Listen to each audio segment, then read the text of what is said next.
Hello friends, welcome back to சமைப்போம் வாங்க. எல்லாரும் எப்படி இருக்கிறீங்க? எல்லாம் நல்லா இருப்பீங்கன்னு நினைக்கிறேன்.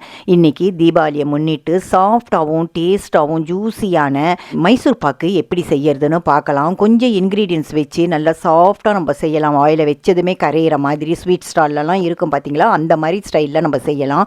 1/4 கிலோ அளவுக்கு கடலை மாவு எடுத்து செய்யறப்போ நம்மளுக்கு 1 கிலோலேருந்து 1.25 கிலோ வரைக்கும் உங்களுக்கு சாஃப்ட் மைசூர் பாக்கு கிடைக்கும். நான் சொன்ன சின்ன சின்ன டிப்ஸ் எல்லாம் வீடியோவில் நிறைய இருக்குது. அதெல்லாம் ஃபாலோ பண்ணி செஞ்சீங்கன்னா உங்களுக்கும் இதே மாதிரியே மைசூர் பாக்கு வரும். ஸ்கிப் பண்ணாமல் பாருங்கள், கடைசி வரைக்கும் பார்த்தீங்கன்னா தான் நான் சொல்கிற எல்லா டிப்ஸுமே உங்களுக்கு உபயோகமாக இருக்கும். இந்த பவுலில் நான் எடுத்துருக்கிறேன். இதே பவுலில் தான் எல்லாமே நான் அளந்துக்க போகிறேன். இது வந்து கிட்டத்தட்ட ஒரு 1/4 கிலோலேருந்து 300 கிராம் வரைக்கும் பிடிக்கும் இந்த பவுலு. இப்போ வந்து இது ஃபுல்லாக நான் நெய் எடுத்துருக்கிறேன். இந்த நெய்யை வந்து இதில் ஊற்றிக்கலாம். இன்னும் நெய் ஊற்றிருக்கிறேன். அதில் வந்து பாதி அளவுக்கு எண்ணெய் ஊற்றிக்கங்க. வெறும் நெய்யிலே கூட நீங்கள் செய்யலாம். நெய்யிலே செஞ்சிங்கன்னா ரொம்ப திகட்டி போயிடும், உங்களால் சாப்பிட முடியாது. அது இல்லாமல் மைசூர் பாக்கும் உங்களுக்கு பிசு பிசுப்பு கொடுக்கும். அதனால தான் நெய்யும் எண்ணெயும் சேர்த்து நான் செய்கிறேன். நெய் வந்து மெல்ட் ஆகணும், அந்த அளவுக்கு வந்து நம்ம சூடு பண்ணிட்டு வரலாம். நான் ஒரு பவுல் வந்து கடலை மாவு நான் எடுத்துருக்கிறேன். இந்த மாதிரி ஒரு ட்ரே எடுத்துங்க. அதில் வந்து நீங்கள் நெய்யை வந்து அப்ளை பண்ணி வச்சுடுங்க. ஏன்னா வந்து நம்ம செஞ்ச உடனே நம்ம ட்ரான்ஸ்ஃபர் பண்ணிடணும். அதனால தான் ஃபஸ்ட்டு நீங்கள் இதை வந்து ப்ரிப்பேர் பண்ணி வச்சிங்க. ஒரே ஒரு சிட்டிகை உப்பு போட்டுக்குவோம். 1.5 கப்பு அளவுக்கு நான் சர்க்கரை போட்டுக்கிறேன். நல்லா ஸ்வீட் சாப்பிட்றவங்களா இருந்தால் நீங்கள் 1 கப்பு கடலை மாவுனா 2 கப்பு சர்க்கரை போட்டுக்கலாம். வந்து இந்த 1/2 கப்பையும் இதிலே போட்டுடுறேன். போட்டு 1/2 பவுலு தண்ணி ஊற்றிக்கிறேன். ஊற்றிட்டு இப்போ வந்து இதை அடுப்பில் வச்சுக்குவோங்க. இப்போ வந்து நம்ம எண்ணெயும் நெய்யும் நல்லா சூடு பண்ணி வச்சுருக்கிறோம் கரையிற அளவுக்கு. இதில் வந்து பாதி அளவுக்கு நீங்கள் இந்த கடலை மாவில் ஊற்றிங்க. வந்து லம்ஸ் இல்லாமல் கலந்துங்க. கையில் கலக்கிறதுனாலும் கலந்துக்கலாம், இந்த மாதிரி விஸ்கு வச்சு கலந்தாலும் கலந்துக்கலாம். இந்த அளவு வந்து நல்லா இந்த லிக்விடாக இருக்கணும், இந்த அளவுக்கு.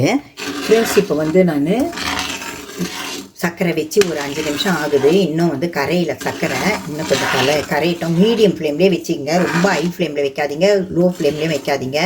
அப்புறம் நம்ம வந்து கடலை மாவெல்லாம் போட்ட பிறகு நம்ம லோ ஃப்ளேமுக்கு வந்துடலாம். பாருங்கள், இப்போ வந்து நான் பாகு எடுத்து உங்களுக்கு காட்டுறேன் எப்படின்னு. இதை பாருங்களேன்,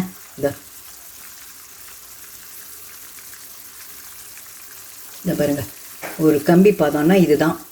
அப்படி உங்களுக்கு அந்த பதம் பார்க்க உங்களுக்கு தெரியலன்னா நுரைச்சி வருது பாருங்கள் சர்க்கரை. அப்போ வந்து நீங்கள் கலந்து வச்ச மாவை வந்து இதில் ஊற்றிடுங்க. அடுப்பை வந்து சிம்மில் வச்சுங்க. கண்டிப்பாக அடி கனமான பாத்திரத்தில், இந்த மாதிரி வாய் அகலமாக இருக்கிற பாத்திரத்தில் தான் நீங்கள் வந்து செய்யணும். இப்போ வந்து இந்த மாவை நம்ம இதில் ஊற்றிடுவோம். ஊற்றிட்டு கை விடாமல் நீங்கள் கலந்து விடணும். இப்போ போட்டுட்டோம். இப்போ வந்து இந்த மாதிரி தேய்ச்சி சுற்றியும் தேய்ச்சி விட்டு கை விடாமல் கலந்துக்கினே இருக்கணும். கொஞ்சம் ஒரு 2 நிமிஷம் ஆன உடனே நம்ம வச்சுருக்கிறோம் பார்த்தீங்களா, மீதம் இருக்கிற நெய்யும் எண்ணெயும் அது வந்து வெதன்னு சூட்லேயே இருக்கணும். அதை வந்து கொஞ்சம் கொஞ்சமாக நீங்கள் ஊற்றிக்கணும்.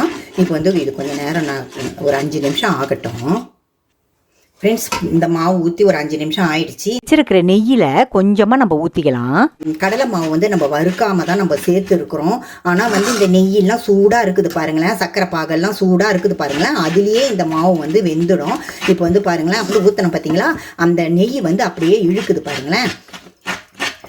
இப்போ இன்னும் கொஞ்சம் நெய் ஊற்றிக்கலாம். இதில் வச்சிருக்கிற நெய்யில் மீடியம் லோன்னு அந்த மாதிரி நீங்கள் மாற்றி வைக்கணும். அப்போ தான் வந்து கரெக்டாக இருக்கும்.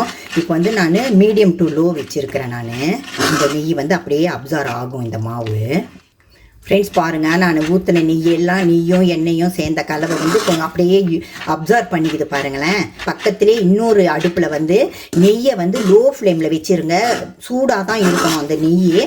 அப்படியே இந்த எண்ணெய் ஃபுல்லாக இழுத்த உடனே நம்ம வந்து அந்த மீதம் இருக்கிற நெய்யையும் கொஞ்சம் கொஞ்சமாக ஊற்றிக்கணும். நீங்கள் வந்து ஃபுல்லாகவே கூட நீங்கள் எண்ணெயில் செய்யலாம். எண்ணெய் வாசனை பிடிக்காதவங்க நெய்யிலே கூட ஃபுல்லாக செய்யலாம். அந்த மாதிரி செஞ்சீங்கன்னா ரொம்ப திகட்டி போயிடும். அதனால தான் ரெண்டும் நான் கலந்து செய்கிறேன். இப்போ பாருங்களேன், இந்த நெய் வந்து ஊற்றின நெய்யெல்லாம் எப்படி இழுத்துருச்சு பார்த்தீங்களா.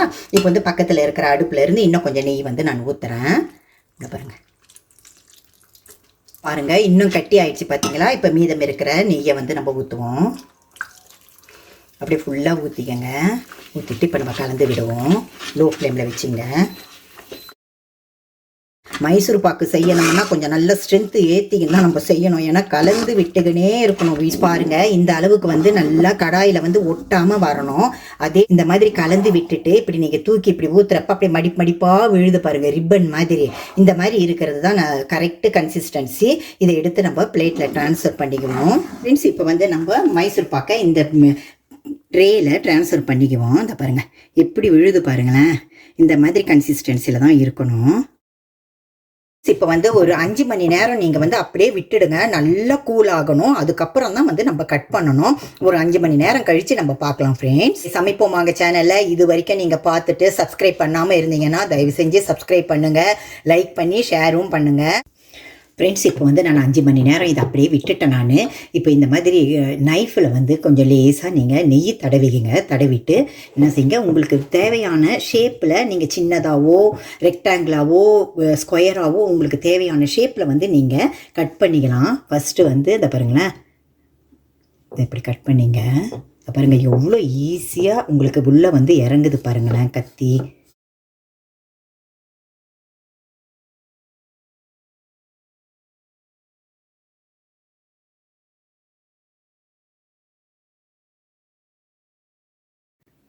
ஃபஸ்ட்டு இந்த கார்னரில் இருக்கிறத மாத்திரம் நீங்கள் இப்படி எடுத்துங்க. இதை எடுத்துட்டிங்கன்னா அடுத்தடுத்து உங்களுக்கு வந்து ஈஸியாக உங்களுக்கு வந்துடும். இந்த பாருங்கள், அடுத்ததெல்லாம் எப்படி ஈஸியாக வருது பார்த்தீங்களா. எல்லாம் எடுத்துகிட்டு நம்ம பார்க்கலாம்.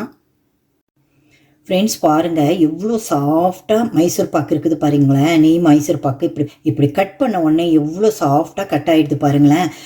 ஜூஸியாக நல்ல டேஸ்ட்டாக இருக்குது, ரொம்ப சாஃப்டாக இருக்குது, வாயில் வச்ச உடனே கரைஞ்சிடுது. நான் சொன்ன சின்ன சின்ன டிப்ஸ் எல்லாம் ஃபாலோ பண்ணி நீங்களும் இதே மாதிரியே நெய் மைசூர் பாக்கு செஞ்சு சாப்பிட்டு பாருங்கள். சமைப்போம் வாங்க சேனலில் மிக்சரு, முறுக்கு, எல்லடை, லட்டு எல்லாம் நிறைய வெரைட்டிங்கெல்லாம் இருக்குது. விசிட் பண்ணி பாருங்கள் ஃப்ரெண்ட்ஸ். இந்த தீபாவளிக்கு இந்த சாஃப்ட் மைசூர் பாக்கு செஞ்சு நீங்களும் அசத்தலாம் சாமி கும்பிடலாம். ஓகே, நெக்ஸ்ட் வீடியோவில் பார்க்கலாம். தேங்க்யூ. இந்த வீடியோ உங்களுக்கு பிடிச்சிருந்துன்னா லைக் பண்ணுங்கள், ஷேர் பண்ணுங்கள், கமெண்ட் பண்ணுங்கள், சப்ஸ்கிரைபோ பண்ணுங்கள். மறக்காமல் இந்த பெல் பட்டனையும் ப்ரெஸ் பண்ணுங்கள். தேங்க்யூ.